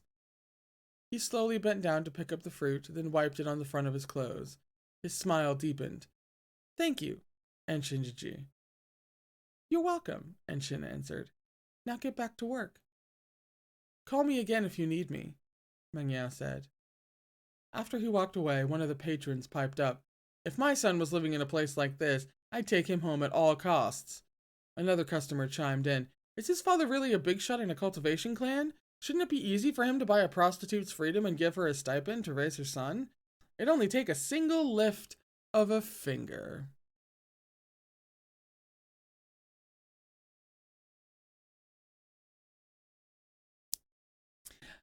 How can you believe everything that woman says? Ancient said. Even believing half of her story is too much. She's the one who claims that he's a big shot. If you ask me, he's probably just some rich merchant that she exaggerated. A shrill scream suddenly rang out from the second floor, along with the sound of shattering cups and saucers. A jade guqin tumbled end over end through the air and landed in the middle of the hall with a thunderous crash, breaking into pieces. The people drinking and making merry at the tables nearby were so startled that they broke out into a chorus of swearing. Angshin almost fell out of her seat. What happened? She shrieked. Mom! Meng Yao cried out. Enshin looked up, only to see a large, burly man dragging a woman out of a room by her hair. Enshin grabbed the customer beside her and exclaimed in a tone that could have been excitement or anxiety, She's at it again! Meng Yao rushed upstairs. The woman was clutching her scalp and desperately pulling her clothes over her shoulders. The moment she saw Meng Yao running over, she ordered him hurriedly, I told you not to come up here. Go downstairs now. Meng Yao attempted to pry off the customer's hand, but was sent tumbling down the stairs by a kick to the stomach. Alarmed exclamations rang out around him. This was the third time Wei Wuxian had seen him getting kicked down the stairs. The woman screamed aloud and was promptly seized by the hair again. The customer dragged her all the way down the stairs, stripped her, and then tossed her onto the street. He spat a mouthful of saliva on her naked body and cursed. Ugly hags cause the most trouble. Old whore still thinks she's fresh meat. The woman was stricken with panic as she lay prone in the middle of the street, too scared to get up. She would bare herself completely for all to see if she moved. The street's pedestrians were both shocked and excited, and vacillated between staying and leaving as they pointed fingers at her with gleaming eyes. The brothel's entrance was also packed with the women inside. They giggled under their breath as they gloated and told the customers beside them about this old wretched woman, the same way Enshin had. Only one young woman squeezed her way outside. She took off her sheer and flimsy robe, revealing her extremely slender waist and half of her ample snow-white bosoms, which were wrapped in a bright red undergarment. She was so eye-catching that street gawkers all turned their gazes to her instead. The young woman spat and cursed. "What the fuck are you looking at? You people think you can ogle me for free? You gotta pay for each look. Pay up, give me the cash." As she berated them, she really did extend a hand to demand money from the onlookers. Some of the crowd dispersed, after which she tossed her sheer robe over the prone woman and wrapped her in it. "I told you to change your ways a long time ago," she scolded the woman as they staggered back inside. "Who are you putting on airs for? And you're suffering for it now, aren't you? Get it through your head." "That woman looks a tad familiar. Where have I seen her before?" Wei Wuxian wondered. Ah Yao, the woman whispered. Meng Yao had yet to recover from being kicked. He was sprawled on the ground, unable to get up. The young woman grabbed the mother and son, one in each hand, and pulled them up before leaving the main area. A customer beside Anshin asked, "Who's that beauty?" Anshin spat out 2 melon seed shells before she answered. "She's an infamous shrew, and awfully scary." "So that's the talented courtesan from way back when, Meng Shi?" someone said in disappointment. "How did she end up like this?" Anshin swapped to a smiling face. "That's it, just like that. She insisted on giving birth. Can a woman retain her good looks after bearing a child? There probably wouldn't be many willing to grace her with their business these days, if not for her so-called talented reputation, which she counted on back then to ply her trade. If you ask me, those books she read were what ruined everything." One customer agreed heartily. "Right, for some reason anyone who's touched a book always has their nose in the air. They're always reluctant to give up their little dreams of being better than anyone else." Anshin clicked her tongue. "If she could support herself with the books she reads, then I'd have nothing to say. But it's just a gimmick to attract customers. Not to be rude, but we're all whores. Does reading a few books make you better than the rest of us? What's the point of acting so high and mighty? It's not just the people outside who look down on her. Do you think any of the sisters here like her? The customers who come to this sort of place occasionally consider it a novelty to have a delicate young girl in her teens put on such airs. How can she seriously expect people to pay to see an old hag? Her days of fame ended a long time ago. Everyone knows that. She's the only one who still can't see it." Someone tapped Anshin from behind. She turned around, only to see the young woman from before standing behind her. The young woman raised her hand and slapped her. Anshin was stunned for a moment by the resounding slap before flying into a rage. "Bitch! Slut!" the young woman shouted back. "Gossiping all day long? Your tongue got nothing better to do?" "What I say is none of your damn business," Anshin shrieked. The two young women scuffled with each other in the hall on the first floor, quite literally fighting tooth and nail as they yanked each other's hair and swore up a storm. They were screaming things like, "I'll cut up your face sooner or later," and "Nobody wants you even if you pay them." And the coarse language was vulgar to the ears. Many of the prostitutes went to stop the fight. "Cece, stop it!" "Cece?" Wei Wuxian finally realized why the young woman's face was familiar. I had 7 or 8 blade scars, and wasn't that Cece, the woman who would come to Lotus Pier with secret intel? All of a sudden, a wave of searing heat assaulted his face. The main hall was instantly engulfed in a sea of crimson-red fire. Wei Wuxian hurriedly extracted himself from the session of empathy and opened his eyes. "How was it?" Lan Wangji asked. Lan Shichen, too, said, "Wei Gongji, what did you see?" Wei Wuxian sucked in a breath to compose himself a little. "My guess is that this Guanyin temple is where sect leader Jin grew up." Now there's something they didn't put in the show. I'd remember that. Well, shit, that just makes a few things click into place, doesn't it?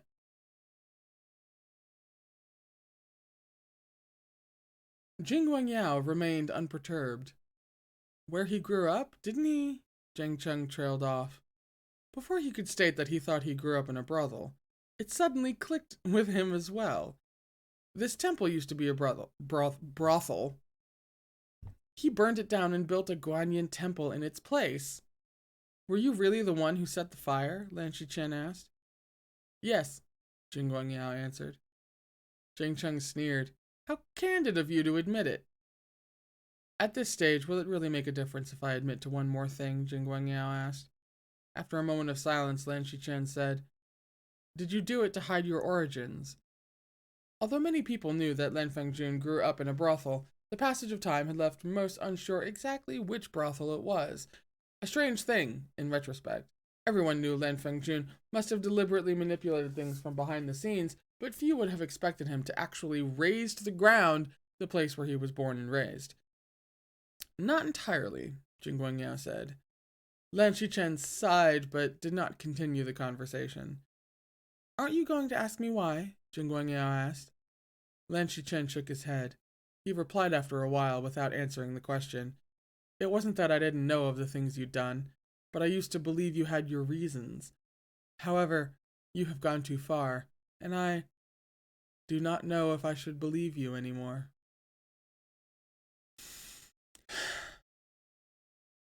His tone was one of profound weariness and disappointment. The storm raged on outside the temple, accompanied by peals of thunder. Wind leaked through the cracks of the temple doors. Amidst the mournful howls, Jin Guangyao suddenly dropped to his knees. Everyone was stunned. Wei Wuxian, who had just seized the sword from his waist, was shocked as well. Urga, I was in the wrong, Jin Guangyao said meekly. Wei Wuxian was left speechless by this. Even he felt embarrassed on Jin Guangyao's behalf. He couldn't help but say, about that. Let's skip the talking and fight it out. Can we just fight? This man changed face at the drop of a hat and kneeled on a whim. He had no dignity or air of authority to speak of. Lan Shichen also had an indescribable look on his face. Urga, you and I have known each other for years, Jin Guangyao continued. No matter what anyone says, you are well aware of how I've treated you. I have no more designs on the position of cultivation chief, and I have already completely destroyed the Yin Tiger Tally. After tonight, I'll travel to Dongying and never return in this lifetime. Please spare my life for these reasons. Plainly put, he planned to flee to Dongying. Disgraceful as it was, Jin Guangyao had always been known for his smoothness and flexibility. He preferred to bend than to break. If he could use a softer approach, he'd never meet force with force. The Jin clan of Landling could crush 1 or 2 clans with their martial prowess, perhaps even 3 or 4. But if every clan, both big and small, were to join forces in a crusade against him, it'd only be a matter of time before they met the same fate as the Wen clan of Qishen. Rather than dragging things out until that time came, it was logical for him to withdraw and lie low to conserve his strength. He might even find a future opportunity to stage a comeback and rise to power once more. Sect Leader Jin, Wei Wuxian said, you said that the Yin Tiger Tally has been completely destroyed. Can you show me the pieces? Wei Gongxi, Jin Guangyao answered. The restored parts are not the original. After all, there's a limit to how many times it can be used. It's already useless now. Besides, you know best just how heavy that thing is with malevolent energy. Do you think I'd carry around useless scraps that would only serve to invite calamity upon me? I don't know about that, Wei Wuxian said. What if you're able to find another Shu Yang? Urga, Jin Guangyao pleaded. Everything I've said is the truth. His words were earnest and sincere, and he had indeed treated Lan Shichen with courtesy and respect ever since he had taken him captive. There's a sentence. Unable to bring himself to cut ties with him on the spot, Lan Shichen could only sigh. Sect Leader Jin, as I said when you obstinately insisted on creating the havoc at the burial mounds, there is no need for you to call me Urga again. The recent incident at the burial mounds was a grave error. I behaved like a man possessed, Jin Guangyao said, but it is no longer possible for me to turn back. What do you mean by that? Lan Shichen asked. Lan Wangji frowned slightly and said in a frosty tone, Xiangzhang, do not speak to him too much. Sect Leader Lan, do you still remember what you told Sect Leader Zhang? Wei Wuxian reminded him as well. Do not speak to him too much. Lan Shichen knew how deadly Jin Guangyao's tongue could be, but given the possibility that there might be more to the story, he couldn't help but want to listen.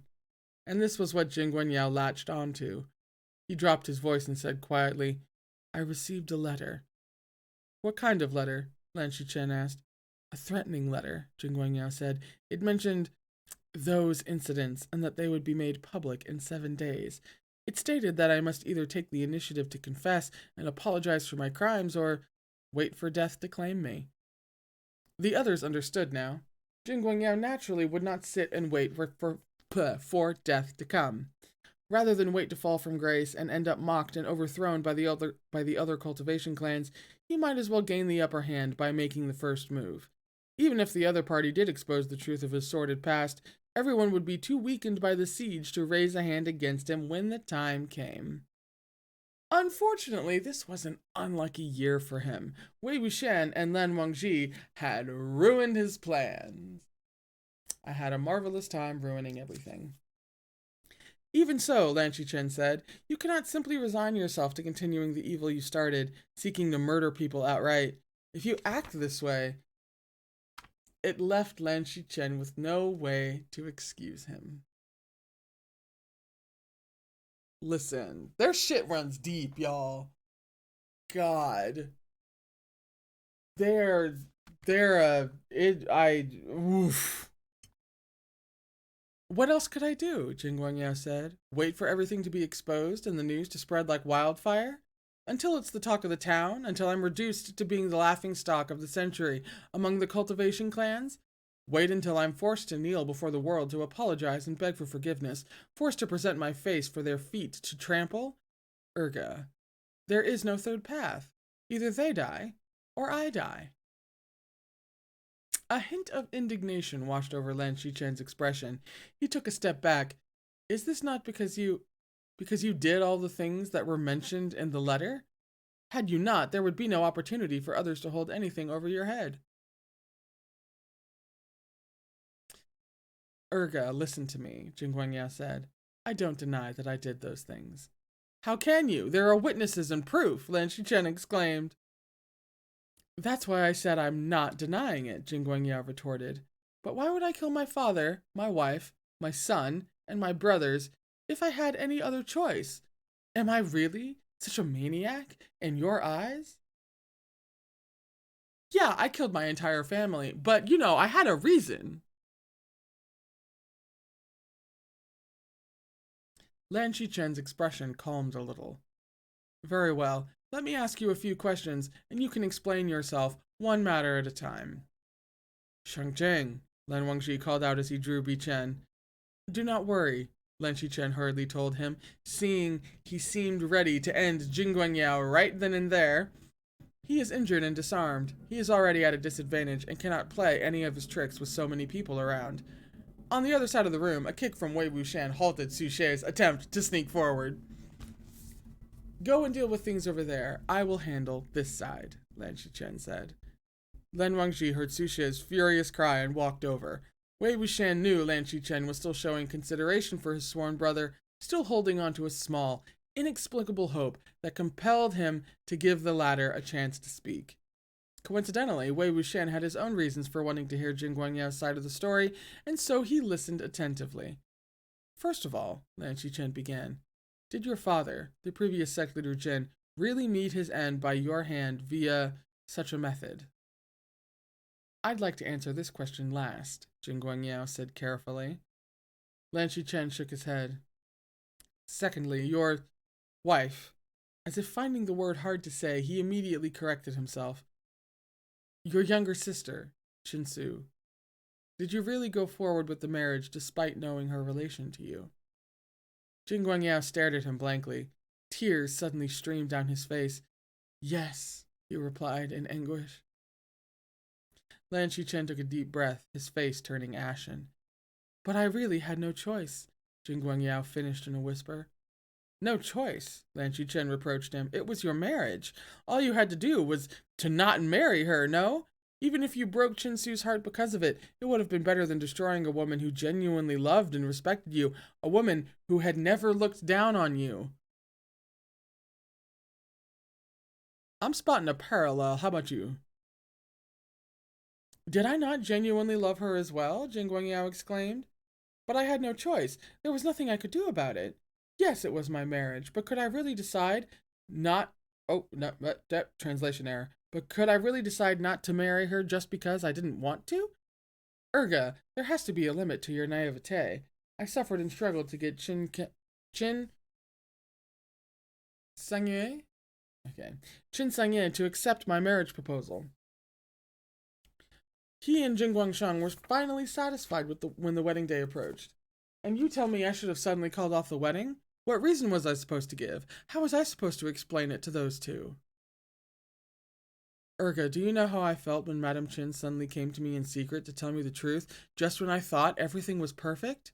A thunderbolt descending from the heavens to strike me in the head would have been less terrible. Do you know why she didn't go to Jin Guangshan, but came under cover of night to plead with me instead? Because Jin Guangshan raped her. That wonderful father of mine wouldn't even spare the wife of a faithful long-time subordinate. He couldn't even remember when it resulted in a daughter. All these years, she never dared tell her husband of the matter. If I suddenly broke off the engagement, and they found out about it as a result, leading to Jin Guangshan and Chin Sangye falling out with one another, who do you think would be the one both sides would blame? Who do you think would suffer for it? Although this wasn't the first time they'd heard of the despicable act Jin Guangshan had committed, everyone present was still beset by waves of disgust and horror which competed with each other for dominance. Then even if you had no choice but to marry Chinsu, you could still have neglected her, Lan Xichen said. Why did you have to... And why go through the trouble of siring a song, only to kill your son with your own hands? Jin Guangyao clutched his head in his hands and said in a bitter tone, After the wedding, I never touched Asu again. A song was conceived before we married. At the time, I was afraid that a delay would cause complications. So he and Chinsu had consummated their union in advance. If not for that, he would never have ended up committing incest with his own younger sister. He didn't know whether he should hate his father, who was hardly a father at all, or his own paranoid, overthinking self. Lan Xichen sighed. Next, and do not attempt to prevaricate, but answer me. Did you intentionally plot Jin Zishuan's death? Jin Ling was supporting Zheng Cheng, but his eyes instantly widened at the mention of his father's name. Lan Wangji raised his voice a little. Shangzheng, will you believe his answer? Lan Xichen's expression was complicated. I naturally do not believe it was by accident that Jin Zishuan happened upon the plot to stage an ambush at Zhangji Path, but let him speak first. Jin Guangyao knew no one would believe him, even if he denied it to the end, so he gritted his teeth. It was indeed no coincidence that I bumped into Jin Zishuan. Jin Ling clenched his fists. But I did not plot all that happened after, Jin Guangyao continued. Do not think I am so shrewd and calculating that I can devise such foolproof schemes. Many things are beyond my control. How was I to know that he would die by Wei Wuxian's hand, along with Jin Zixun? How could I have predicted with certainty that Wei Wuxian would lose control, and that the Ghost General would go on a killing spree? You said you didn't bump into him by chance. You're contradicting yourself, Wei Wuxian snapped at him. I don't deny that I deliberately told him about the Chanchi Path ambush, Jin Guangyao said. The two of you had always been on bad terms, and I thought it would cause him trouble to coincidentally run into you while his cousin was picking a fight. Mr. Wei, how could I have foreseen that you would simply kill everyone there?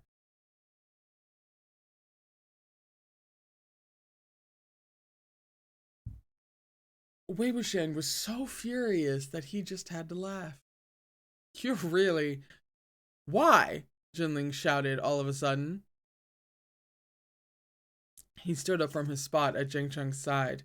The rims of his eyes were red as he charged over to Jin Guangyao, shouting, "Why did you have to do this?" Ni Huasong hurriedly pulled back Jinling, who looked like he was about to fight it out with Jin Guangyao. "Why?" Jin Guangyao echoed. He turned to Jinling. "Ah Ling, can you tell me why? I always greet others with a smile, even though I might not receive one in kind, so why did everyone still flock around your insufferably arrogant father? Despite us being born of the same man, why was your father able to spend his leisure time at home with his beloved wife, playing with his child, while I didn't dare be alone with my own wife, and my blood ran cold at the sight of my own son? I was even forced to carry out every wretched deed my father assigned me, as if it was only to be expected, such as ambushing and killing an extremely dangerous person who could go berserk at any moment and manipulate fierce corpses to massacre at will. Although we were both born on the very same day. Why did Jin Guangshen host a grand birthday banquet for one son, but allow his subordinate to kick the other down the stairs of Golden Carp Tower, watching him roll from the very top to the very bottom? He'd finally revealed the source of his deeply concealed hatred.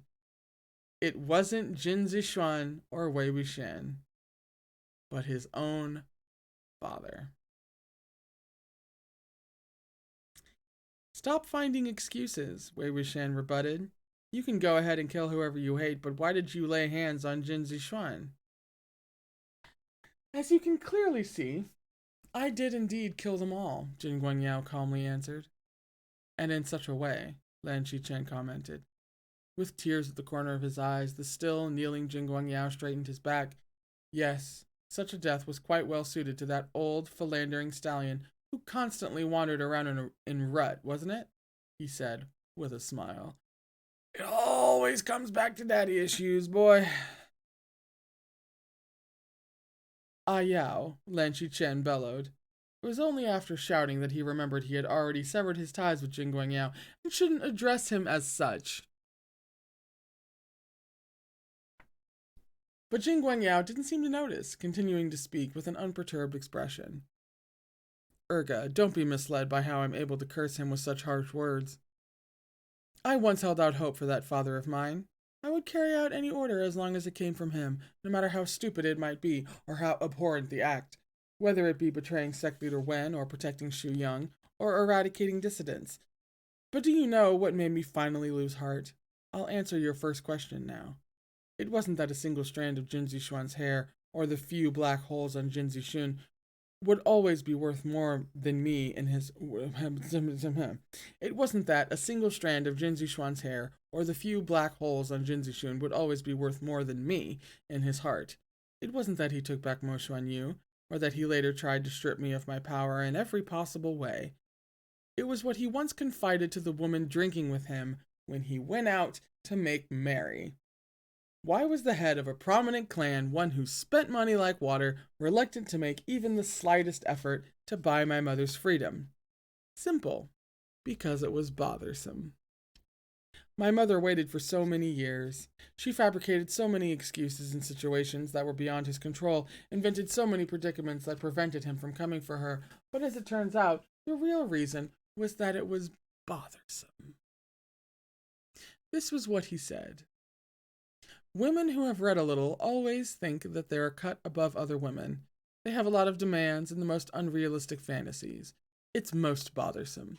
If I bought her freedom and she found her way to Lanling, who knows if she'd continue to pester me?